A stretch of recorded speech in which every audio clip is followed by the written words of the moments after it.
L'Agence économique régionale, l'AER-BFC, a été créée à l'initiative de la présidente du conseil régional avec, dans notre gouvernance, la région, bien évidemment, comme chef de file du développement économique, mais aussi l'ensemble des territoires de Bourgogne-Franche-Comté, ce qui correspond bien à la loi Notré qui partage la compétence économique entre la région et les territoires. Nous avons deux cibles, les entreprises et les territoires, et nous avons comme objectif d'accompagner le maintien et le développement de l'activité économique et l'emploi sur les 8 départements de notre région. Et puis nous réalisons donc de la prospection, nous suivons les projets de développement et les projets innovants, ainsi que les projets de transition écologique.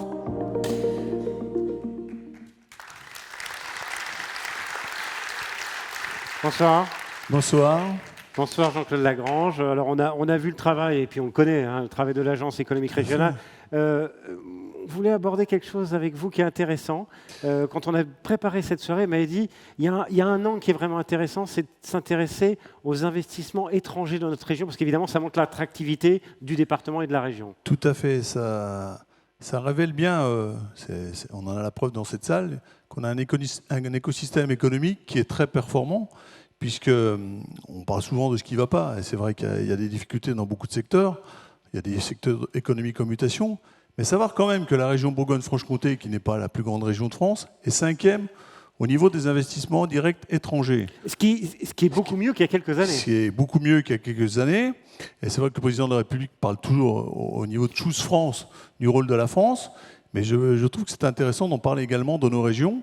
Et ça représente des emplois créés ou maintenus, parce que ce qu'on ne sait pas forcément, c'est qu'il y a 800 entreprises, 3000 et quelques établissements qui sont à capitaux étrangers. Et ça représente, je crois, 75 000 emplois. Et donc on a besoin de ces entreprises qui sont implantées dans tous les secteurs de la région. Et aujourd'hui, on voit bien par cette place que ce territoire est attractif dans tous ces domaines, à la fois par ses infrastructures, par ses capacités d'accueil, de recherche, d'innovation, c'est le sujet. Et ça montre bien pour des investisseurs étrangers qu'il y a ici de quoi faire des affaires. Même les Suisses reviennent en Bourgogne-Franche-Comté. Alors comme quoi, même les Suisses. Mais c'est essentiellement effectivement des Européens qui investissent, oui, soit dans leur groupe existant, soit qui continuent de... Ce qui montre bien le dynamisme, l'attractivité, ça vous l'avez dit. Tout à et puis fait. Ces entreprises et ces investissements étrangers, ils travaillent avec les entreprises. Bien sûr. Là, ce soir, on parle de la Côte d'Or, mais de Bourgogne-Franche-Comté. Tout à fait. Pour ceux qui viennent, on a une entreprise espagnole qui va venir faire de la boulangerie-viennoiserie à Châlons. C'est d'abord de la construction d'entreprise, c'est des emplois directs, indirects. Donc c'est ce qu'on doit aussi valoriser de temps en temps. Le Made in France, c'est bien, mais le Made en Côte d'Or aussi, mais y compris avec des étrangers. Voilà, c'est un autre angle. Et ce soir, on est là pour voir évidemment tous les angles qui sont intéressants. On découvre tout de suite ce trophée de l'innovation économique régionale. Donc on m'a dit de le prononcer... à la française. À la française. M-Y expression. My expression. My expression. Ouais, c'est pas vraiment la française. My c'est pas vraiment la française. À moitié en français, à moitié en anglais. Qui est représenté par Jean-François Prugnot. My expression, bravo à vous. My expression.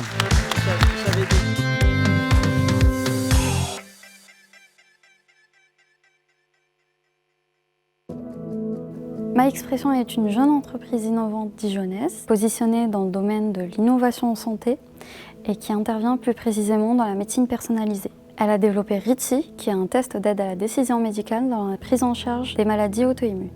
C'est à partir d'un échantillon sanguin et d'un séquençage ARN messager que le test RITI attribue un score d'efficacité à chacune des biothérapies. Et c'est ce qui va permettre au médecin d'identifier le traitement le plus adapté à la biologie de son patient et donc atteindre la rémission.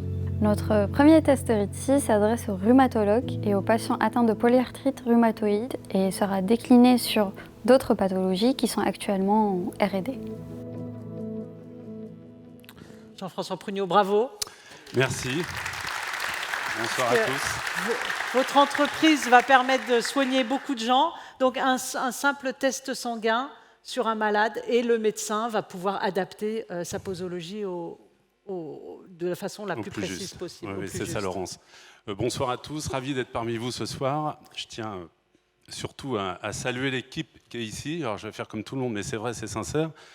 Au quotidien, on avance, nous, pour les patients. C'est le fondement même de notre société, c'est de permettre de mieux traiter demain et d'apporter des solutions là où, à ce jour, il n'y en a pas.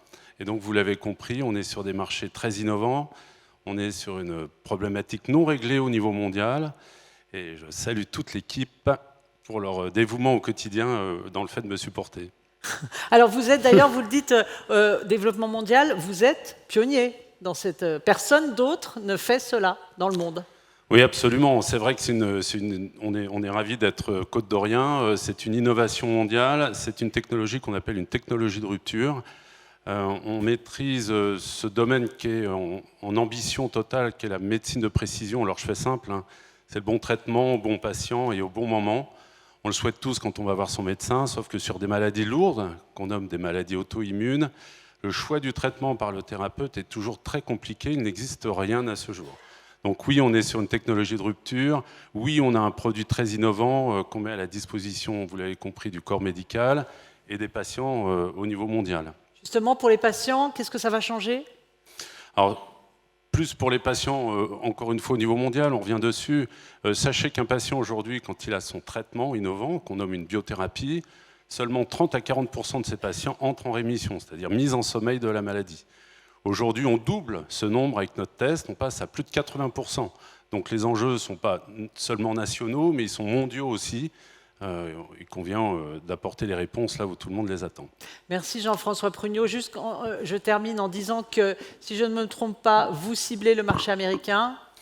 Oui, effectivement, c'est notre grande ambition sur 2024. D'ailleurs, à ce titre, on est en train de monter une levée de fonds, enfin d'organiser une levée de fonds. Sans argent, nous, les sociétés innovantes en santé, on ne peut pas avancer. Et c'est vrai que pour nous, l'argent est le nerf de la guerre.